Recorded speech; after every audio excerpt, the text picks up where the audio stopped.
Hi ನಮಸ್ಕಾರ ಎಲ್ರಿಗೂ. ನಾನು ನಿಮ್ಮ ಪೃಥ್ವಿ ಗೌಡ. ಇದು ನಮ್ಮ ಮಲೆನಾಡು.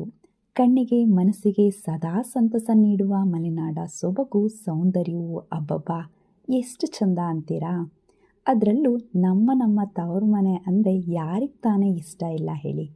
ಹಾಗೆ ನಾನು ಅಮ್ಮ ಮನೆಗೆ ಬಂದಿದ್ದೆ.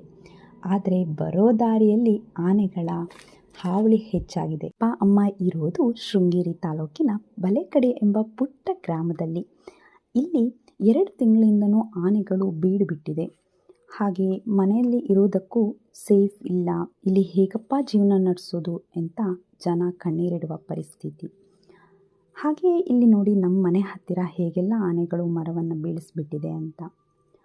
ಇಲ್ಲಿ ಓಡಾಡಲಿಕ್ಕೆ ಭಯ ಆಗ್ತಾ ಇದೆ. ಹಾಗೆ ನಾವೀಗ ಗಾಡೀಲಿ ಬಂದಿರೋದು, ಗಾಡೀಲಿ ಓಡಾಡಲಿಕ್ಕೂ ಕೂಡ ತುಂಬ ಭಯ ಅನಿಸುತ್ತೆ. ಈ ಲಾಗ್ ಮೂಲಕ ನಾನು ಇದ್ರ ಬಗ್ಗೆ ಅರಣ್ಯ ಇಲಾಖೆಯವ್ರ ಹತ್ರ ಕ್ರಮ ತೆಗೆದುಕೊಳ್ಬೇಕು ಅಂತ ಕೇಳ್ಕೊಳ್ತಾ ಇದ್ದೀನಿ. ಓಕೆ, ಬಾಯ್ ಗೈಸ್, ನೆಕ್ಸ್ಟ್ ಲಾಗಲ್ಲಿ ಸಿಗ್ತೀನಿ.